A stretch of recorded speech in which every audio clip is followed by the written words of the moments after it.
मंशा से मोहब्बत करने वाली उसकी मां आखिरकार उसका इंतजार करते करते इंतकाल कर गई, लेकिन मंशा को कोई बात की खबर ही नहीं है।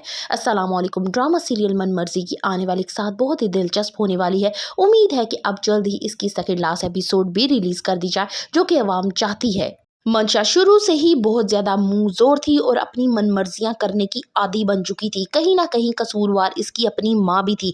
वो जो गलती करती माँ फौरन कवर कर जाती, पर्दा डाल देती। लेकिन आहिस्ता आहिस्ता उसकी ये मनमर्जियां इतनी बढ़ गई कि वो अब किसी की नहीं सुनती थी, किसी का लिहाज नहीं करती थी। उसके साथ इतना बड़ा हादसा हो गया, लेकिन उसने अपने माँ बाप को बताना तक गवारा ना समझा। वो कहती थी कि जिंदगी मेरी है तो मैं खुद इसको अपने हिसाब से जीऊंगी। अब जब शुजा उसको तलाक दे देता है तो वो ये बात भी अपने घर वालों से छुपाती है। अब जब उसकी माँ को खबर होती है कि मंशा को तलाक हो चुकी है, ये खबर सुनते ही उसकी माँ बहुत ज्यादा डिप्रेशन में आ जाती है और वो हॉस्पिटल तक पहुंच जाती है। अब बार बार ज़ारा उसे कॉल करके कह रही है कि हॉस्पिटल पहुंचो, तुम्हारी माँ की तबीयत बिगड़ती जा रही है, लेकिन वो लड़की टस से मस नहीं होती और उसकी माँ का इंतकाल हो जाता है। अब वो वहां पे पहुंचती है अपनी माँ के जनाजे पे, तो उसका बाप साफ कह देता है कि तुम्हारी माँ की आखिरी वसीयत यही थी कि तुम उनका मुंह ना देखो। तब वहां पे वो बहुत ज्यादा तमाशा क्रिएट करती है और सारा इल्जाम ज़हरा पे देती है कि इसने बर वक्त मुझे बताया ही नहीं। तलाक की बात सुनते ही मंशा की माँ के तो जैसे होश ही उड़ जाते हैं। वो अपनी बेटी से कहती हैं कि तुम जानती हो तुम क्या कह रही हो, हमारे खानदान में ये लफ्ज इतना मायूब समझा जाता है, लेकिन तुम लड़की कितने धड़ल्ले के साथ ये लफ्ज इस्तेमाल कर रही हो। तो मंशा कहती है कि ठीक है, हो गई, मैं कोई दुनिया की कोई पहली लड़की हूँ जिसको तलाक हुई है। ठीक है, वो मेरे साथ नहीं रहना चाहता था, हमने एक दूसरे को छोड़ दिया। मंशा अपनी बातें करके वहां से चली जाती है, ये देखे बगैर कि उसकी माँ की कंडीशन आहिस्ता आहिस्ता खराब होना शुरू हो जाती है। इतनी ज्यादा वो निढाल हो जाती है कि उसको हॉस्पिटल लाया जाता है। मंशा के बाप का भी बीपी शूट कर जाता है। दादा जान भी हॉस्पिटल पहुंच जाते हैं, उनकी हौसला अफजाई करते हैं कि आप एक स्ट्रॉन्ग आदमी हैं, इस तरह के छोटे मोटे मामलात को आप बखूबी निपटना जानते हैं, लिहाजा फिक्र ना कीजिए। ज़ारा यहाँ बार बार मंशा को कॉल करती है, सिचुएशन की बारे में आगाह करती रहती है, लेकिन मंशा टच से मस नहीं होती। ज़ारा कहती है कि तुम्हें ताई जान बुला रही हैं, तुम फौरन हॉस्पिटल पहुंचो, उनकी तबीयत बहुत ज्यादा बिगड़ रही है, उन्होंने ज़हनी तौर पे बहुत ज्यादा स्ट्रेस ले लिया है। ज़ारा हमजा को भी कॉल करती है और उसे भी सारी तलाक देती है। यहाँ पे अब्दुल हादी और बाकी घर वाले भी आ जाते हैं। डॉक्टर घर वालों को बताते हैं कि इन्होंने कोई ज़हनी स्ट्रेस ले लिया है, जिसकी वजह से हो सकता है इनको ब्रेन हैमरेज हो जाए, या इन्हें होश आ जाए, या इनकी कंडीशन मजीद बिगड़ सकती है।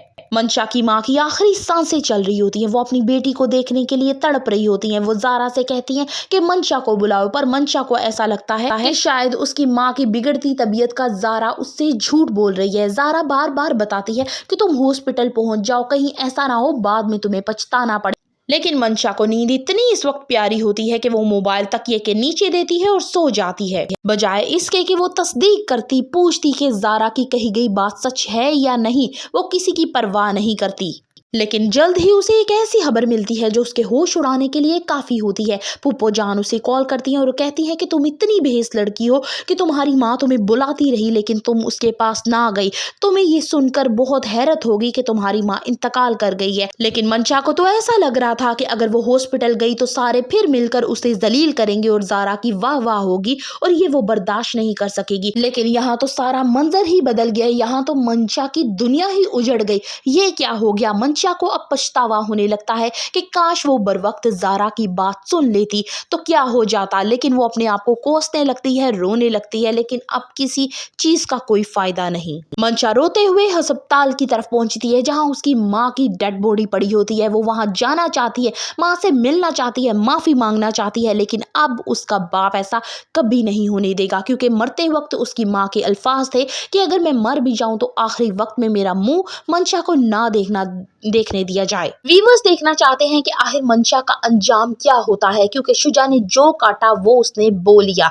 उसके अलावा दादा जान भी ठीक हो चुके हैं, उनको भी सजा मिल चुकी है सीरत की सूरत में कि वो इंतकाल कर गई है। अब मंशा के साथ क्या होता है? मंशा की बारी आ चुकी है। एक तरफ मंशा की माँ की आखिरी रसूमात अदा की जा रही होंगी, लेकिन मंशा यहाँ पे तड़प तड़प कर सबसे इल्तिजाएं कर रही होगी कि उसे आखिरी दफा उसकी माँ का दीदार कर देने दिया जाए। लेकिन यहाँ पे उसके बाप के सख्त तरह से अल्फाज होंगे, वो किसी भी किस्म का मंशा के साथ कोई लचक नहीं बरतेंगे और वो साफ कह देते हैं कि तुम यहाँ पे नहीं आओगी, तुम चली जाओ। जिस तरह तुम्हें लास्ट वक्त पे तुम्हारी माँ ने जितना पुकारा था और तुम नहीं आई थी, तुम अब भी वापस चली जाओ, क्योंकि तुम्हारी माँ के अल्फाज थे कि तुम मरते हुए उनका मुंह तक नहीं देखोगी। यहाँ मंशा बिलबिलाएगी, चीखेगी, चिल्लाएगी, लेकिन कोई भी उसकी यहाँ पे मददगार नहीं होगा। इवन कि ज़ारा भी उसके पास नहीं आएगी। अपनी मन मर्जियों में इतनी आगे निकल जाने वाली मंशा का ये पुरसान हाल होगा कि अब उसके पास उसका अपना कोई भी नहीं होगा। उसने अपने आहिस्ता आहिस्ता अपने हाथों से अपने सारे रिश्ते तबाह बर्बाद कर लिए। उसने पीछे मुड़कर ये भी ना देखा कि जिस पैसे की लालच में वो आगे बढ़ रही है, क्या वो उसका अपना है भी या नहीं। मंशा अपनी मन मर्जी में अपने माँ बाप को, प्यार करने वाले हमजा को और उसके बाद अपने शोहर शुजा को खो देती है। फिर औलाद को खो जाने के बाद क्या मंशा को कोई पछतावा, कोई नदामत होगी? For the further reviews of मन मर्जी kindly subscribe my channel and like the video.